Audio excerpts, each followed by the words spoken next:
We continue live right here, Pittsburgh CW. Bob Pompeani, Ron Cook. Let's get right back to it and try to get in as many calls as we can. Mark in Greenfield. Hey, Mark, how are you? Bob and Ron, how are you? Good, thanks. A quick point and a quick question, please. Number one, Nebraska 13-5 in the Big Ten didn't make it. That's a disgrace. And my question, in Pittsburgh's limited history regarding the NCAA tournament, why don't we get the regional round? Why only the first round? I think it's more capacity than anything else. That's the answer there, and I've asked that question. But as far as Nebraska, I agree. You can make a case they should. 13 wins in the Big Ten Conference should be enough to get you in. But, again, you're always going to have different teams with different resumes, non-conference, whatever the case may be. So they must have had some bad losses. I was not familiar with their non-conference. Yeah, this is the 5th year we've had the tournament going back to 1997.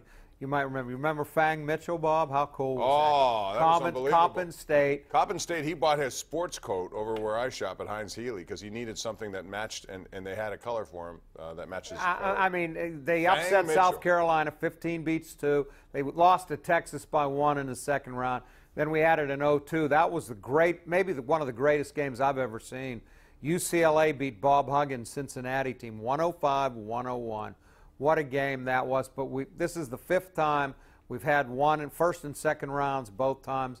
I don't know if we're going to get a regional final, regional semis, but I'm happy with what we got. I just think it's going to be a great weekend. Yeah, I agree. Ron in Bloomfield on Twitter at KD Pomp and also at Ron Cook PG. He says this: what do you guys think of the Browns and what they've done so far? Well, they have a lot of money to spend, and they also have a lot of draft picks, so I'm not surprised they've made moves. I'm a little surprised that Tyrod Taylor, although he's more efficient than what they had at Deshaun Kaiser, but I'm still thinking they're going to make a big play for a quarterback, whether it's a draft pick or still Kirk Cousins, and I think that's the most important move they have to make, Ron, in this. Yeah, and a lot of speculation. They might draft Saquon Barkley with the first round. First pick, they have 1 and 4. I don't know if they wait till 4 that they get Barkley. A lot of people think he's going to be a franchise changer. Le'Veon Bell certainly believes running backs are important. Look what he's asking for. I think Cleveland's going to be much, much better next season. Now, after going 0-16, it's not a reach to say they'll be better, but I could see them winning 6 or 7 games next year. I really could. I don't think they're going to be a playoff team yet, but no, but in time. They have like $80 million to spend, too. They can do some – if they spend their money wisely and draft wisely, they could be – I'm not sure Tyrod Taylor's their quarterback, though. And, he's a backup. You know, Todd Haley's going to try to do his good work there. I still think they need a quarterback. Let's go to Sal in Greensburg. Hello, Sal. How are you? Hey, good evening. How are you? Good, thanks. Good. Hey, just wondering if you got your suit at Baby Gap. Thank you very much. Appreciate that. Let's go out to Dell in Bedford. What's up, Dell? Hi there. How are you? I'm good. Concerning the Bell contract, I wonder if you heard anything current. And also, I was wondering, I understand, maybe I'm wrong, but the running back with the Jaguars was available. What's your thoughts on pursuing him? Oh, hang on. Which running back are you talking about? Yeah, I'm not sure. Bell. Deion Lewis is the guy that intrigues me if they don't do a deal with Bell.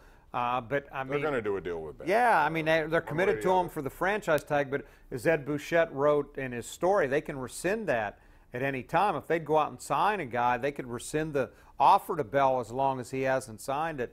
I think Bell's going to be here. I want to take one more shot with he and Ben and AB and that offensive line, but that's an awful lot of money to pay him, there's no doubt. Old Bowl 57 on Twitter says, I feel that Le'Veon Bell's contract situation has gone on too long, too dramatic, too truthfully not worth the money when you need to address so many other needs on D. $14 million a year can get you a starting middle linebacker, safety, get you back, Deion Lewis, as you just said, or Alfred Morris. Well, they have choices to make. Now, they're pretty committed to Le'Veon Bell. If nothing happens here, I don't like what he said the other day, though, in his little Instagram Q&A. And that's how things are done these days, Ron, where he came out and pretty much said, well, it's going to be the same as I did last year. I won't be around until they start playing games. Absolutely. Okay, fine. But I think that's also telling you that he's so much about me, and not about the team. Well, I think he got off to a slow start last year. It did, and he lost a game they could have won had he been better. And, you know, but I get the system. He's entitled to do that. You don't have to like it, Bob. If you were in his shoes, try to risk the limit the risk of injury. Not that he would play a lot in the preseason anyway. What would he play, about 10 snaps maybe? I just like him there. I see both sides of it. I get what you're saying, but I want him on my team next year. That's just me. John in Somerset is next up right here on the Sports Call. Hey, John. Hello, how are you, Bob? Good, how are you? I'm good. The Steelers, my question is, well, I have your opinion after I say what I want to say. After Week 10, they won most of their games, but they struggled bad to make the playoffs. And during the divisional round, when Todd Haley called to go for it on 4th down, my friend even said, bad call, bad call. And sure enough, they got denied the first down.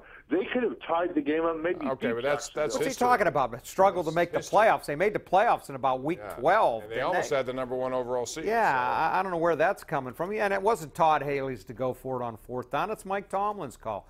The play didn't work. It might have been a bad call. Todd Haley is largely responsible, but I'm putting more of the blame on the head coach for that one. He's the one who's responsible for the product on the field, and they weren't good enough to beat Jacksonville at home.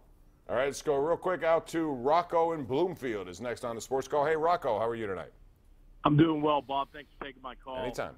I just want to talk about I just got back from Bradenton watching the Pirates, and the only thing that I think could possibly be worse than that team is your 2 outfits that you're wearing. You know, that's very kind of you to say, and it goes to show you you must not much to do. That's all right.